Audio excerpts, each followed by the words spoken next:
I'm Dave Mack. I'm Strategic Executive Officer of Artist Magnet. My pronouns are he and him, and I'm coming to you on the unceded Tongva land that is now known as Los Angeles. Artist Magnet is a social network and professional development service based in Los Angeles, created by Los Angeles artists and producers, but also connecting artists from across the US. And in addition to providing professional resume services, we also have a vision of breaking down barriers, historic barriers to access and connection to achieving success in the fields of arts and culture.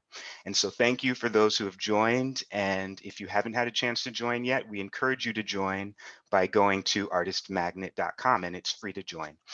We also want to give a shout out and a thank you to our board members, especially our board chair, Tatiana Williams, who wonderfully inspired the concept of us having Zoom conversations with guest speakers and leaders from all over arts and culture around the country on a quarterly basis. And so that's what brings us here together with you. We have one of our newest board members on with us, Jose Hernandez. So hello, and thank you for joining us, and thank you for your support. And we welcome Ameenah Kaplan, our guest speaker for today. So thank you so much for spending this time with us. And thank you to our advisory board member, Jessica Moneà Evans, who will be moderating our conversation and speaking with Ameenah. And our newest engagement producer, Victor DeSalvo, is joining us and will be supporting the session. So thank you for your support. Great to have you here. A little bit of housekeeping. You are encouraged, if you'd like, to have your videos on for the duration of our session. We ask you to keep your mics muted. If at any point of the conversation you have a question you'd like to ask or comments, feel free to put them into the chat. Also, towards the end of our hour, we will open it up for questions if you'd like to ask Ameenah or Jessica or anyone, or any comments you want to share. On speaker, you can use the raised hand feature, which it looks like on Zoom now they're putting it in the reactions section. So you can click on reactions and you'll see the raised hand bar. And when we call on you, you can unmute your mic and then you can feel free to ask your question.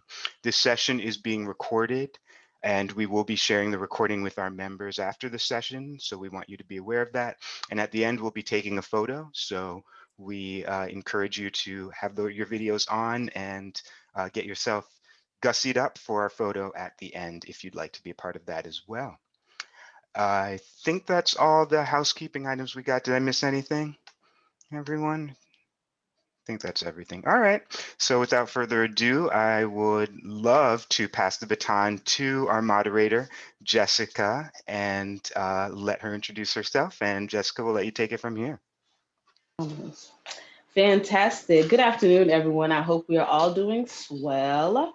My name is Jessica Moneà Evans. I am a stage manager, producer, wellness coach, artist extraordinaire, I like to call myself, and twiddle my invisible mustache. It is an absolute honor to be here today with David, Ameenah, and all of you and share this amazing moment to pick an artist's brain throughout these crazy times of the world through COVID, genocide, the presidency, and all of those things. But without further ado, we have the amazing Ameenah Kaplan in the building, on the Skype building. And for those of you who do not know, she is known for her role as Gamora's mother in Avengers Infinity War. She's been featured on a few TV shows such as The Office and Grey's Anatomy. She has played drums for Taylor Hicks, Rihanna, Drake, and a few others. And she is now currently the resident director of Lion King on Broadway. Those are just a few of the hats that she wears. She's absolutely phenomenal. And I would like to open up the floor to you, Ameenah, to give us a little more about your background. Awesome. Hey, Jessica, thank you so much. I'm really excited to be here with you guys.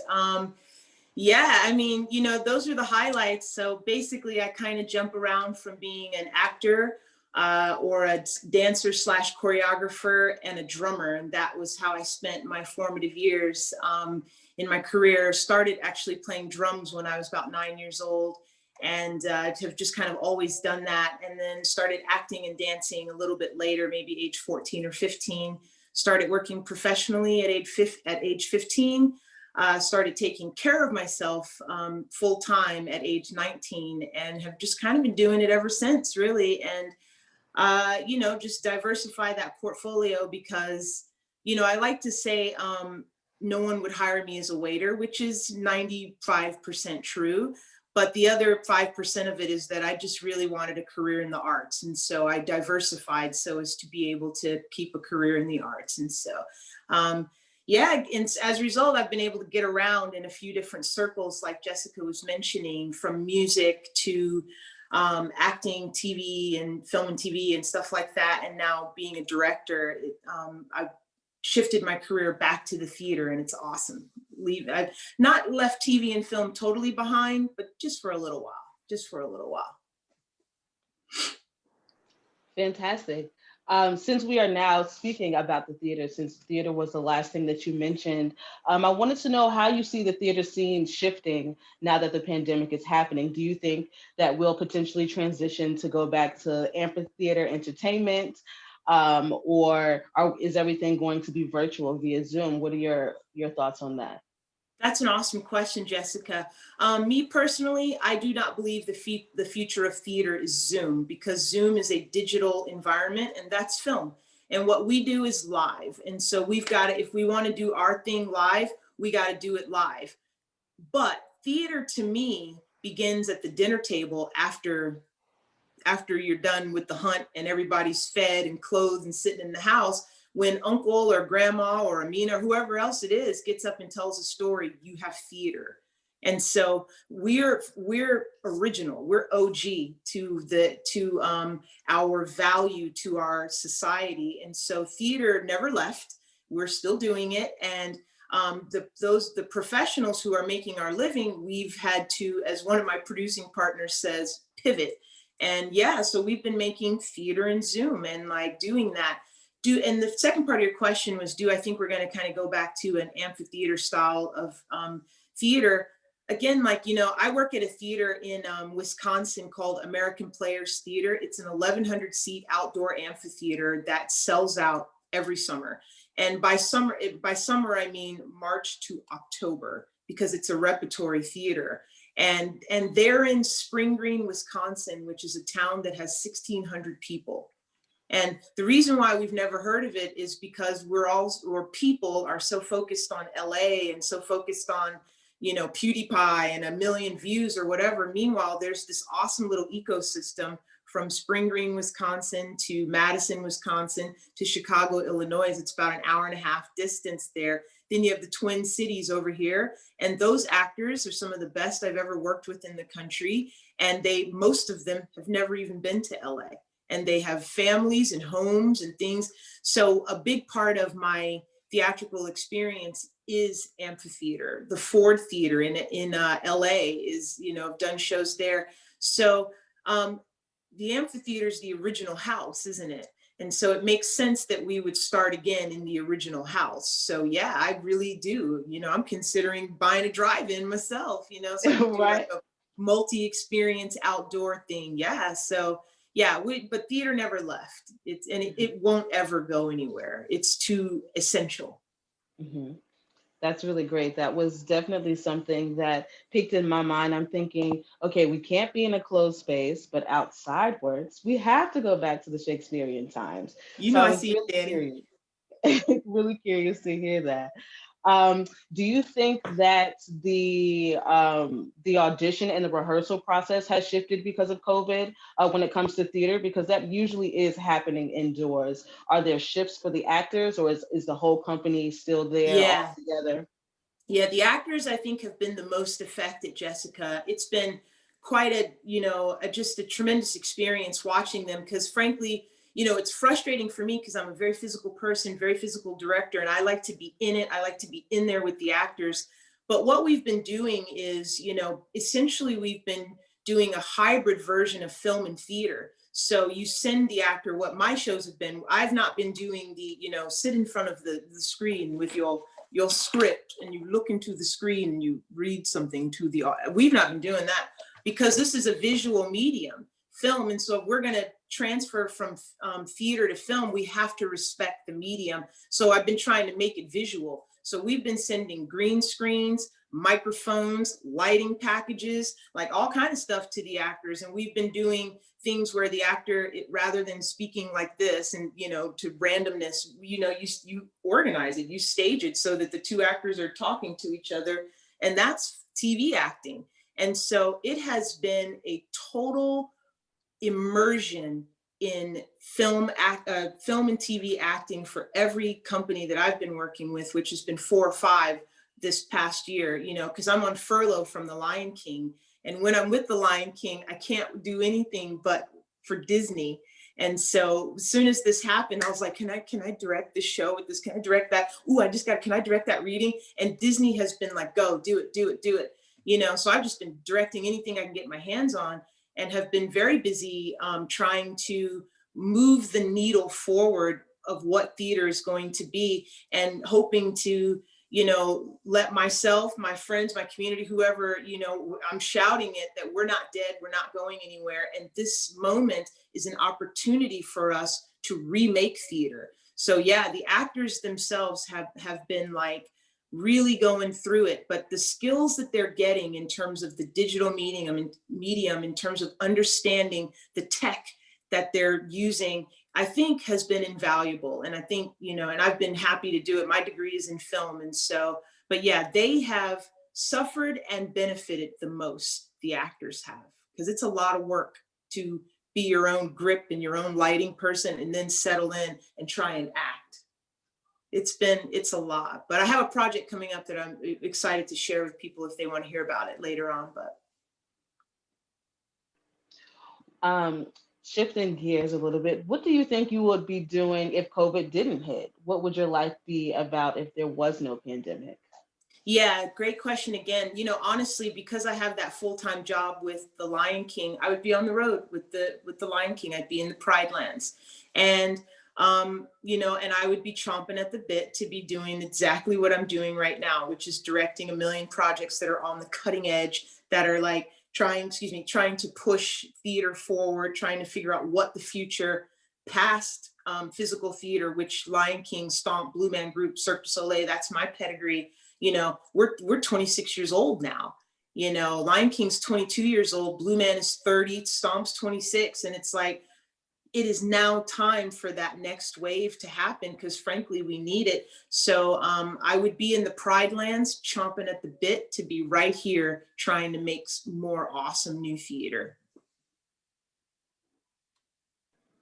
That's fantastic.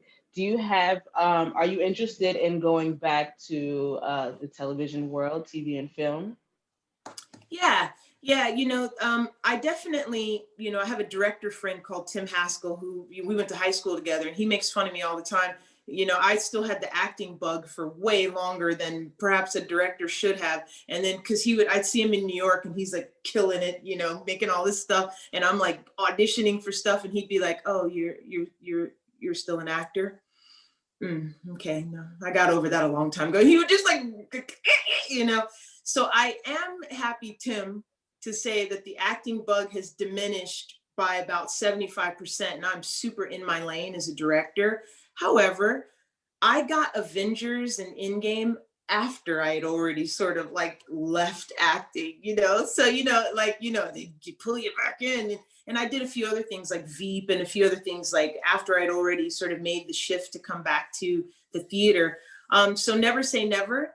And currently my big goal is to direct some TV. You know, I'm already directing film because we're artists and we do not have to sit around waiting for somebody with the last name Paramount or MGM to tell us that we can make a film or what our worth is about, you know, as filmmakers. So if you check my portfolio, you'll see myriad like dance shorts. I like to make 2 to 5 minute little dance films with dancers. And so I've been doing that for years and went to school to kind of perfect that. So that's what I like to do, is make short films. And so I'm always doing that.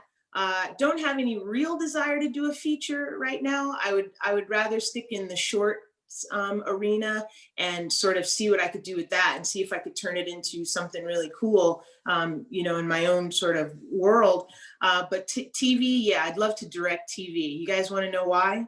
Money.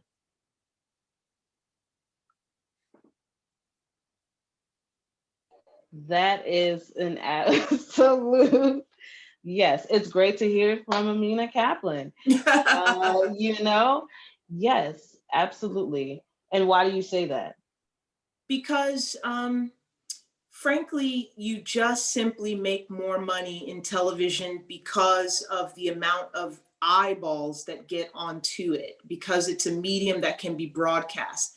That's one. Secondly, you know, I always make this joke about, everybody knows who Paris Hilton is, and I make this joke about Paris Hilton because Paris Hilton is like this incredibly wealthy, incredibly beautiful person who has contributed absolutely nothing to our society. However, Paris Hilton has a boat. And whether or not she contributed, she still has a boat and access to like dolphins and beautiful views and like trips to wherever. And and I could sit back and be like, I'm not like that and I'll never be like that. And I'm going to move in the opposite direction of that. And how dare she make a show called The Simple Life? And instead, I'm like, nope, I like dolphins. I'd like to swim with some fucking dolphins. So therefore, I'm going to go out there and get the commodity that I didn't make up money. I don't like money. I think it's one of the worst inventions we've ever made for humanity, but I didn't make it up. And in order to sometimes to affect change, and certainly to get on a boat and go see some dolphins, you got to have a little bit of it.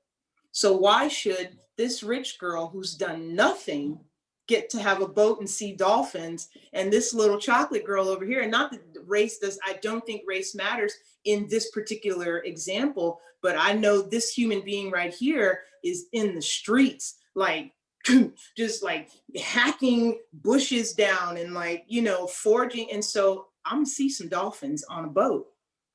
And you can get that in television. The other, you know what I'm saying? And so that's just the realness of it. Like this, I'm big on artists making money.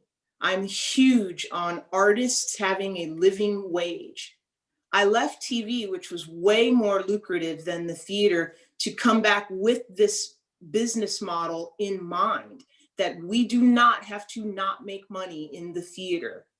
We have to figure out a way to have a better marketing strategy, a better business plan, so that we are meeting our audiences where they're at. And I learned that in Stomp, Blue Man Group, De La Guardia, Cirque du Soleil, and Lion King. Every show I just mentioned is a part of the physical theater revolution from 25 years ago. Every single one of them is independently owned and operated by the people who created it still, including Lion King. Because whether we like it or not, Disney is not like an amorphous entity. It was started by a dude called Walt. And whether we agree with Walter, that's still his, you know what I'm saying? And it's still his entity. It's still, and so this business model, if you look at it 25 years later, these are the most successful shows in our theatrical universe and in the diaspora. And by successful, I mean just that. I mean that the performers leave every night with a paycheck. The performers leave able to go and buy a Jeep Grand Cherokee and an Airstreamer and get around town. You know, the performers get to do that because those shows met the audiences where they were at. And I have always wanted, and those shows get dismissed by theater highbrows who never learned to do a cartwheel when we were all learning to do cartwheels 25 years ago. And they were like, oh, that's not theater. No, the theater. And every time I would hear that, I would just be like, now I know I'm doing Stomp or whatever, but this is a theater that I'm walking into right now. And that's a proscenium and there's an audience. I'm pretty sure we're doing theater, you know? And my thing has always been, you know, if you want to dismiss that and call it spectacle theater, fine. My thing is storytelling, and I want to infuse spectacle with storytelling. And so we take it to the next generation here. And that's what I'm trying to do is like, you know, because whether we like it or not, we are servants to the audience. And if we decide to talk over their heads, well, they're not going to come see your play.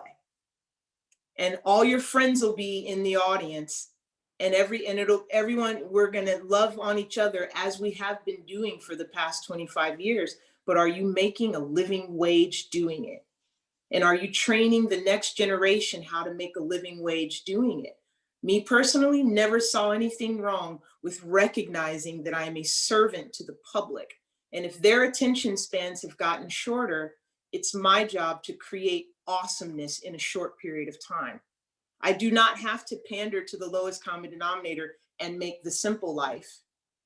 I can make something awesome for them so that we have a reciprocal relationship. I don't have to stay in my ivory tower saying, guys, this is real theater. Guys, this is real theater. Instead, I can be adaptable and serve my audience and get something in return. That's our relationship with our community. May I go on for one more second, Jessica? This is reminding me of something. When I took a trip, I shot a film years and years ago when I was 21 in India. And I remember shooting at this sort of palazzo grand establishment, right? And then at the end of the day, the owner of the establishment was like, we want to entertain these American and European filmmakers who've, come over here and made a film. And he made a big show of bringing in these performers, and they performed for us, and we sat with them and we ate. And of course they were drummers and dancers and little kids. And I was only 21. So I was getting it with them, and really enjoying it. And I'm looking at these little boys dancing, and it's not just little boys. It's like, no, this is a cousin and a brother, and the drummer is the dad, and the mom is over there making rotis to feed everybody at the end of it. And that this is a family where they are passing down this tradition of performing. And this guy who's the host is a patron of the arts. And this is the old school symbiotic relationship between the community and the artist. He gets the benefit of being like, I'm the dude. Look I got the stars, and then here we are, and here's some drummers. And he sits back in the thing, and we get the benefit of his space, his food, his time. And all we had to do was play a little drum. That's who we are. I know we like to think of ourselves as movie stars or whatever, but we're servants. We're servants of the public. And that reciprocal, and it was such a beautiful thing because everybody got paid, everybody ate, everybody was entertained. And it was like, yeah, he was a patron and we were the artists. And it was like this beautiful, simple, old school experience. And I believe in it strongly.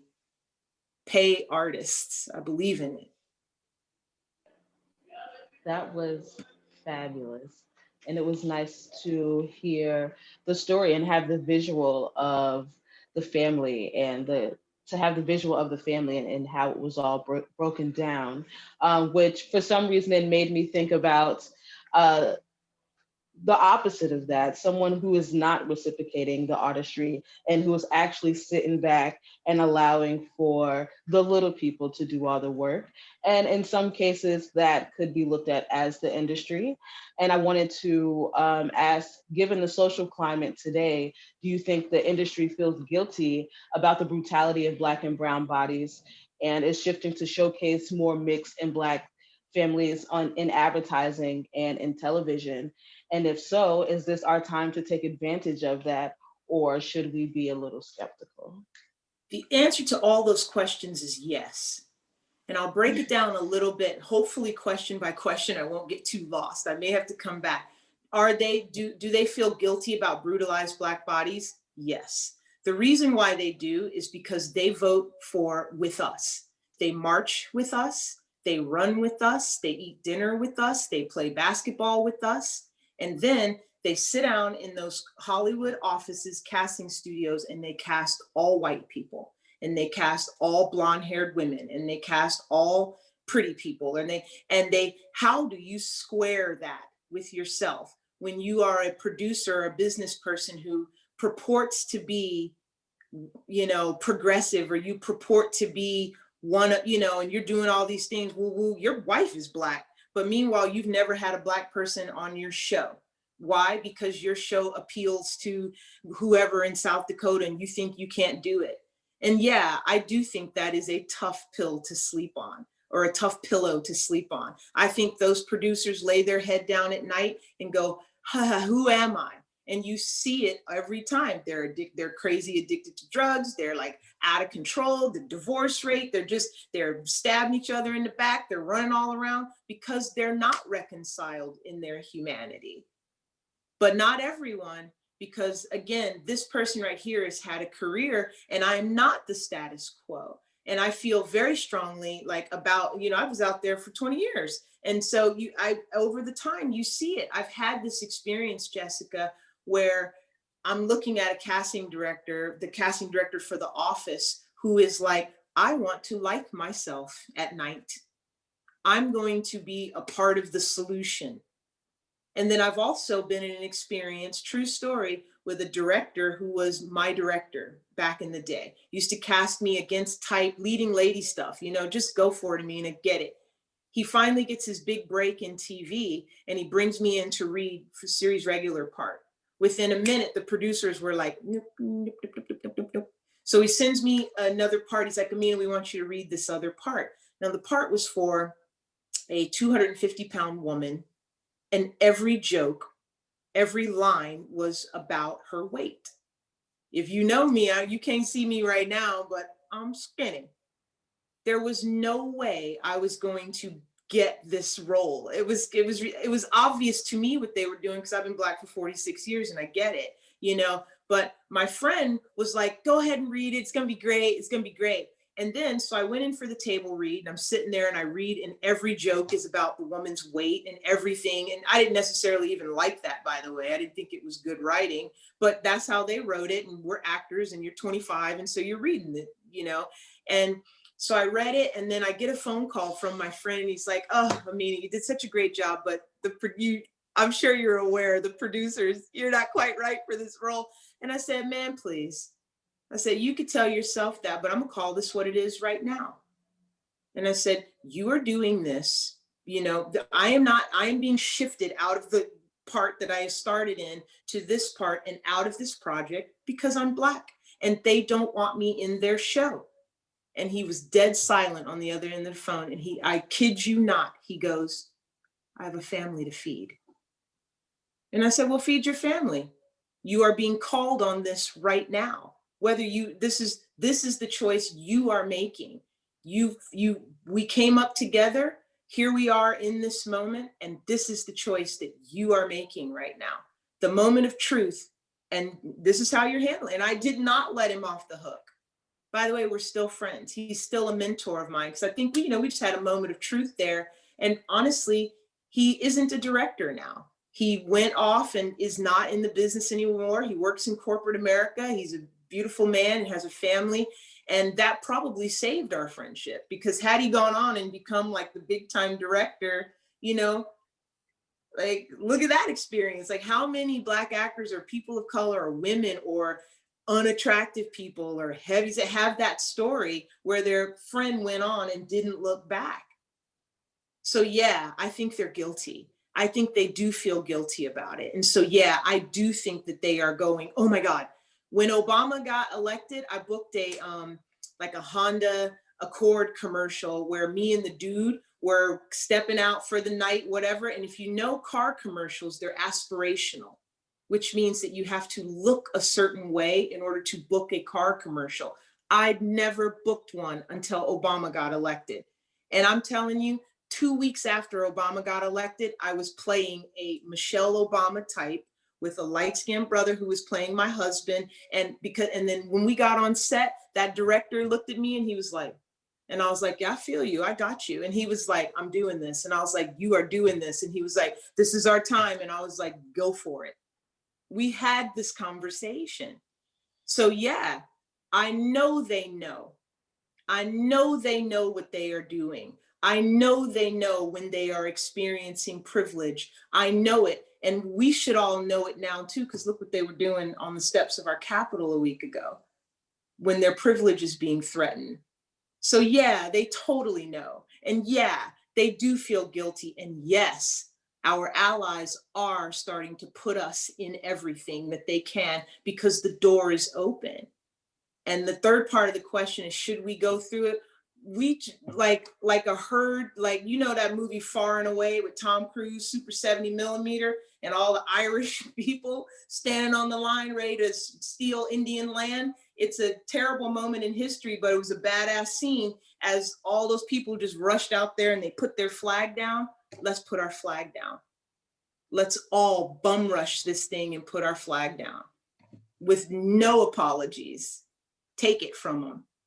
Or don't take it from them. Tell them to move over. There's plenty of room for everyone. Yes, I absolutely agree with that. Your You know what I'm mom is saying, solid. though? Your It's mom like, is solid. but that's how it is people are like, meanwhile, there's plenty of room for everyone. Hasn't the internet taught us that, though? This guy from the Netherlands sits in front of his computer and makes millions of dollars, and I've never seen a single one of his videos. There's room for everybody. Like, he's created his own little audience. I don't know what they're so afraid of. So, what do you think actors and directors can be doing right now to take advantage of this time? Well, because I want to get out in front, I hope they're not doing too much. No, I'm just kidding. I'm totally kidding. I'm totally kidding. I was kidding. I'm kidding. You know, I hope that people are taking the opportunity to bust the status quo. It's like when the internet happened. It's like when Hollywood happened. Like, you know, Hollywood was the spinoff from Edison's craziness in New York. You know, the internet is like this entity that Hollywood can't control. Hollywood was an entity that New York couldn't control. The internet is an entity that, you know, Hollywood can't control, and the pandemic is an entity that nobody can control. And so it's time, like, if you've got an idea, no better time than the present to do it right now. That's how I feel anyway. I feel excited. Me too. Yeah. Just making every dream come true, anything that you have, completely taking advantage of it. I mean, I'm sure a lot of us are getting unemployment. There's DoorDash, just whatever you have to do to take this time to really sit down. COVID happened for a reason, to teach all of us a lesson, to open our eyes about something. And whatever it is, it told us some truth about ourselves and what we needed to do to shift, to test who we are as human beings, as artists, as creatures on this earth. So may the force be with us all. I have one more question before I open up the floor to everyone. I hope we are all still hanging in there. My last question is, what morals or foundational lessons assisted you along your journey? What kept you going? And if there's any advice you could give to any upcoming artists? Man, Jessica, you bring the heat. These are good questions. You know, I mean, I hate to, you know, I'm gonna sound like whatever I sound like. I'm just gonna tell you who I am. I think that being honest with yourself is number one. If you do not tell yourself the truth, nothing else works after that. And you can be mistaken, and your friends, you know, your girlfriends can like see you and like help you out or whatever, point out your shortcomings and stuff, you know. So I'm not saying you have to be perfect or always, you know, right or whatever. Like, in fact, like, being wrong and getting right is one of my most favorite things to do, is like realizing when I'm wrong. But honesty with oneself and that personal integrity. And for me, it's like, again, it's, you know, this whole experience, life, I really feel like we're making it up. It's like we can do what we want, and we are choosing, in my opinion, to make it way harder than it actually needs to be. And because of that, you know, all these obstacles we put in front of ourselves, it's just like, I try and get through the day and get to my bed, and it's that pillow thing again. It's like, who am I when I put my head down? Like, what kind of human was I at the end of the day? And I need to be proud of who I am and how I operated. And so, you know, that begins and I think ends with being honest with myself. And so I guess that would be my piece of advice, is try your hardest to be honest with yourself, even if the truth hurts, especially if the truth hurts. And as artists, we are genuinely extremely sensitive about our craft. So that could be very challenging. And we must know that we should take advantage of any help or any kind of wholesome treatment that we could do to make ourselves feel whole, to make ourselves feel grounded. I don't necessarily mean wholesome, but whether it's I know what you going mean. riding a bike or talking to your pet rock, whatever you need to do to make you feel like that grounded and amazing human being.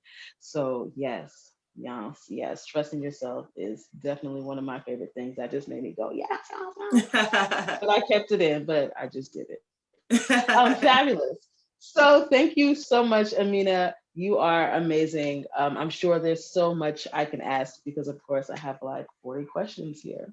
But I'm going to open up the Zoom world to allow anyone to ask any questions. Feel free to raise your hand in the reactions little icon in the down right corner if you have any questions.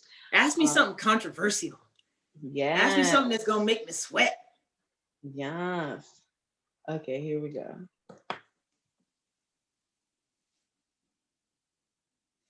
Make me think. Okay, Karen posed a question on the floor. I'm going to read it verbatim. I'm a playwright and I'm participating in my first pitch session. What gets you excited about a project? Nice one. Good one. Movement. Movement. It's like the play has to move, not just in terms of linearly, tempo wise, but within the scene. Like I'm a director of choreographs. And so I like for the plays to be full of action, basically like physical action. And so I'm always looking for that in a piece. I'm also always looking for, you know, for lack of a better way of saying it, just high entertainment value, whether we're telling the story, a tragic story or a happy story. I don't think that matters. I think it's all energy. And, so it just has to be really high entertainment value. And, but movement is the big one for me, Karen. Thank you for asking that. Yeah. I don't mind a play that talks, but it also has to move. Movement. Beautiful. Our next question is from Alex. Hi guys.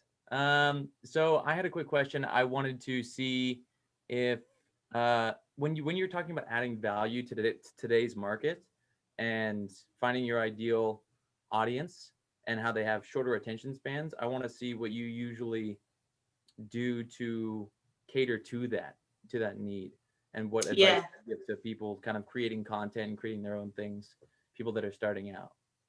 That's a great question. So I'm going to use some examples of the shows that I've been a part of. So I don't necessarily think audiences have shorter attention spans. I think that is a thing that's in our diaspora, the theatrical world. We say that because we've been watching our houses get diminished. And so we're trying to figure out, like, well, why is that happening? Oh, well, it's because they're watching MTV, is what they used to say. MTV with all these quick cuts. And so nobody wants to watch Hamlet anymore. And in my opinion, I was always like, so why are you doing Hamlet if no one wants to come see it? But that's just me. And so to me, that's the number one, is like, if your audience doesn't want to see Hamlet, then why on earth would you do another production of Hamlet? And so it's meeting, so that's number one. And what I think that shows like Stomp, Blue Man Group, and Cirque did in particular was that they stripped away the intellectual, I hate to say it that way, and hopefully I'll explain it, intellectual barrier between the audience and the play. And Stomp, Blue Man, and Cirque are 3 shows that you can tour around the world, never change a thing, and you can tour it in all these different lands. And that's what I'm driving at, because all of those shows were touching the audiences in a much more basic and visceral level. So if you ask me, they stripped away some of the things that had stopped working with our audiences, frankly. In order to get somebody to see Hamlet in New York, you have to have Denzel, or Macbeth in New York, you have to have Denzel Washington and Angela Bassett in it in order for it to be. And they didn't come to see Macbeth. they came to see Denzel. You know what I'm saying? Yeah. But there were never any stars in Cirque, never any stars in Blue Man that you knew of. There were a couple guys that were in it that didn't want people to know they were in it, like Herb Alexander from Primus played drums, but then there were no stars in Stomp, but people were in droves coming to see the shows because they met the audiences where they were at. And again, that to me was about what I like to call up close magic, which was, I'm going to sit right in front of you and do the thing that film cannot do. I'm going to sweat.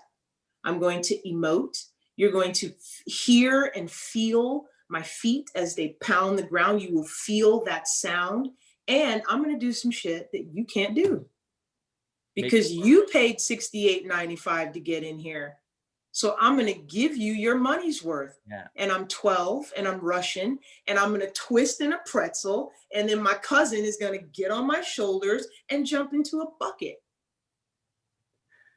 And y'all are going to lose your minds.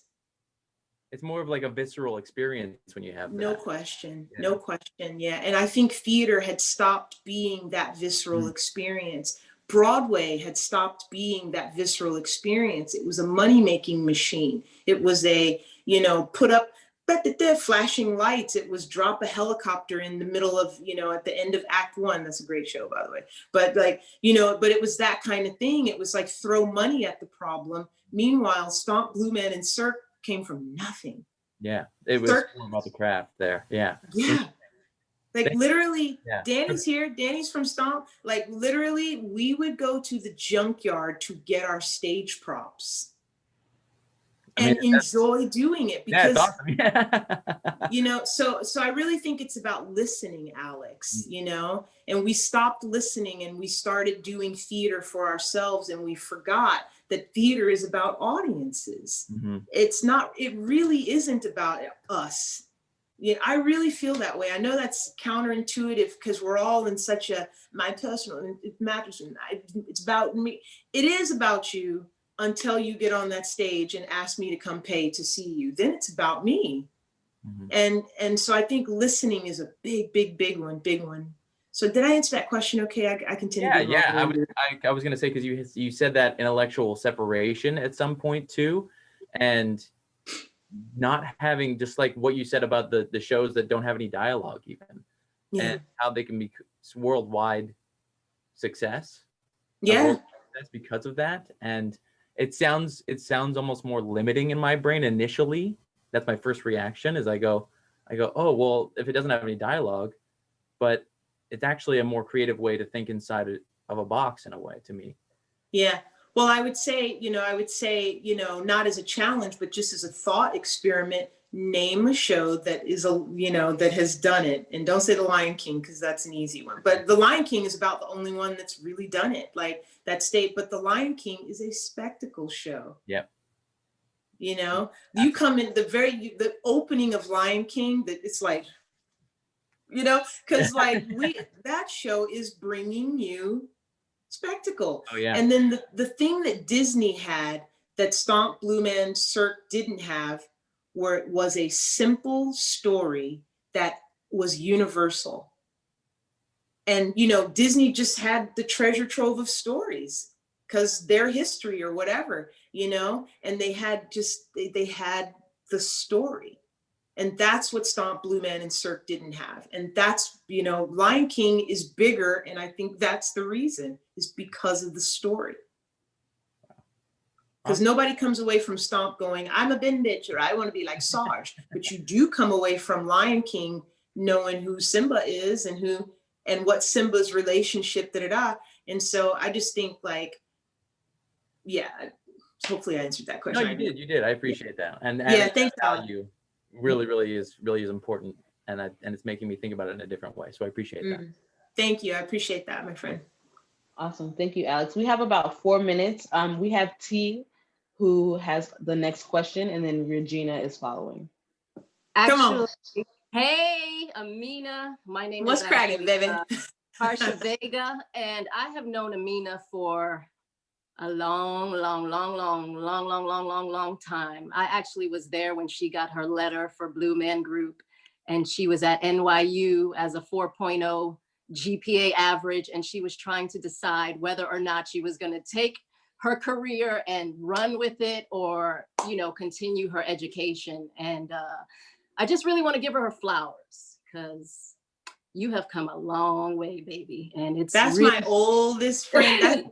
Tarsha is my oldest New York friend, y'all. Like, for real. That's like, this is like 26, 27 years right there. This is a long, long time. And if it wasn't for Ameenah, I actually would not have gotten a huge deal at RCA Records.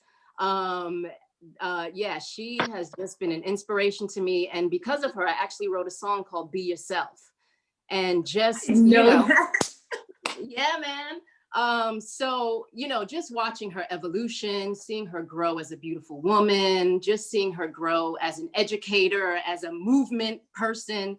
You know, we have worked together on, I remember working on a film that she was directing, and we were like moving the car, and it probably cost like $5 to make, but we had all kind of creative things. And I just love this woman to death. So really, I just want to continue to just see her shine and grow. And it's just beautiful to watch. So I just want to give her flowers. Thank you, babe. That's You're my homegirl. It's not that kind of, you're supposed to challenge me. You're supposed to make me sweat like Alex did. What can I do to challenge you? I mean, Ameenah, you have done it all. I don't think there's, and I remember saying, we used to go rollerblading together. We used to literally ride bicycles from like the top of the Bronx all the way down to NYU together. And I remember asking Ameenah, is there anything that you can't do? And you want to know what her answer was? Tennis. Apparently she cannot play tennis. So I'm still terrible at it. I'm still so there terrible you go. at tennis. There's a whole bunch of stuff I can't do, but that's awesome. I think you're beautiful and brilliant, Ameenah, and I will love you forever and ever and ever. I love you too, sis. I love you. Y'all didn't come here for that love fest. That was fabulous and genuine and marvelous, darling. Beautiful. Regina, your question. Hiya. I'm an actor in New York, and I'm wondering, oftentimes throughout this pandemic, I've thought about like, okay, I was on a wheel of auditioning for stuff, being in stuff, like, oh, now I'm gonna like direct this thing and everything. And in having a time to pause, I've realized how much of my power I've given away. And I was wondering, how do you take your power back as an actor for yourself, so that you're not like giving yourself away to like everybody who asks, while also maintaining that level of like, because the industry will say like, oh, if you're not grinding, then you don't want it, right? And I've been kind of trying to like fight that, but like I worry, like, of course I worry about like getting left behind. But I want to know, like, is there a way for us as actors and performers to like talk to each other, to take our power back, so we don't all feel like it's a scarcity, I gotta get mine, and we don't all feel like, oh, there's not enough room and I have to keep hurting myself and giving everything of myself in order to be successful? Like, how do we get that balance, and how do we remind ourselves of that power?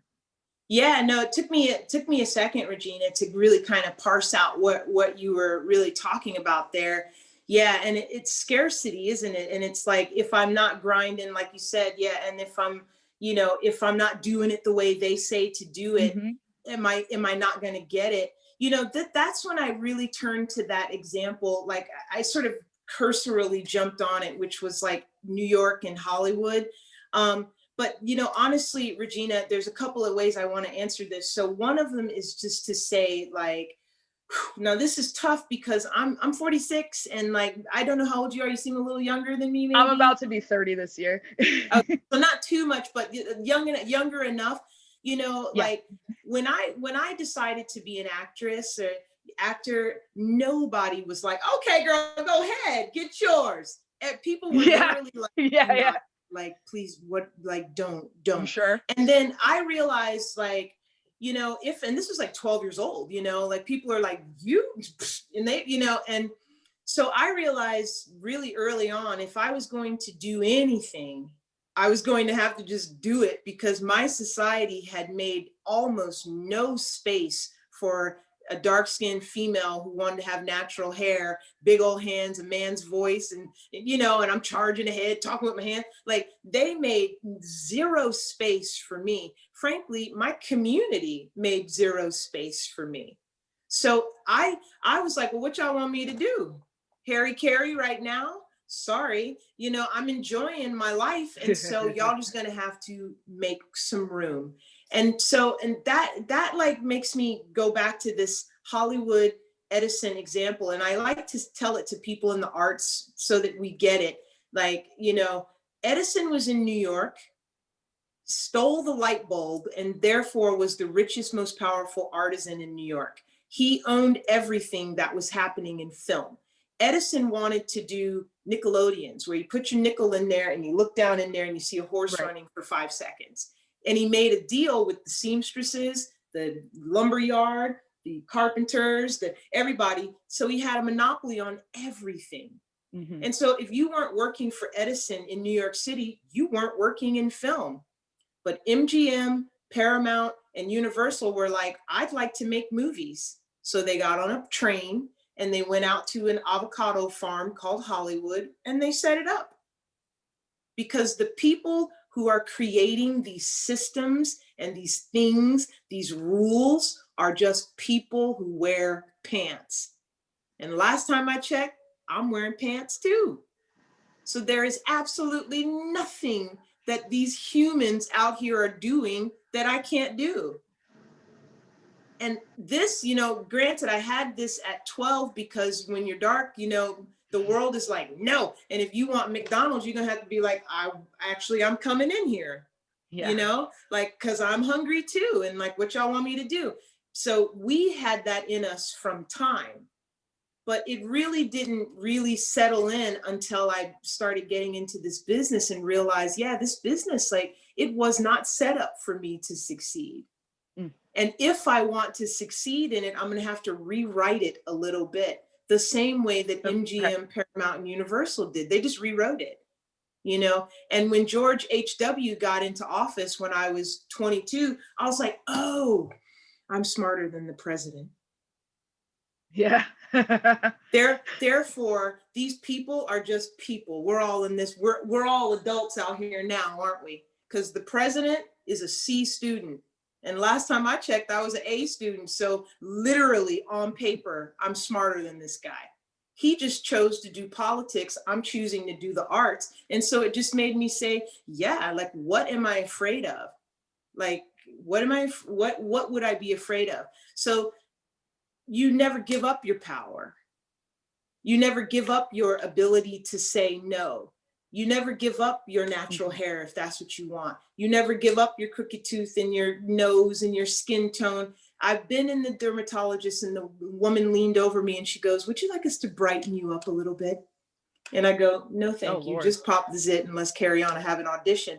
And she's like, it's just a little brighter. I'm not talking about skin lightening. It's brightening. And I was like, thank you, Diva, but no, just carry on. But literally, like, it was not designed for us. As a result, none of the rules have ever applied. I've always just been like, bump this. The rules that apply are mine, which are be kind, be punctual, be professional, wear the right clothing, have your lines memorized, don't be rude to the casting director, sit down, shut up in the, those are my rules. They happen to coincide with their rules, but those are my rules. But some of their rules never worked for me. Like, you have to look a certain way. You have to take this casting director's workshop. You have to be kind to people who are not kind to you. You have to take every role. Those rules, those didn't work for me. So I never adhered to those. And I think just the ones that I did adhere to worked well enough for me to book some work. That said, Regina, we all have to do work that we don't want to do. You look in my thing and you will see me playing a prostitute on Veronica Mars. You will see me playing, and it's like, I didn't want to do that, but I was 24. And I booked a part, and my agent was like, "You've booked a part, you're here." There was no discussion about whether or not I was going to do it. It was, so we all do things that we don't want to do.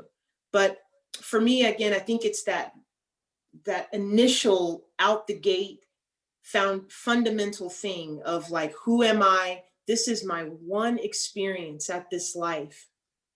And I want me to be proud of it.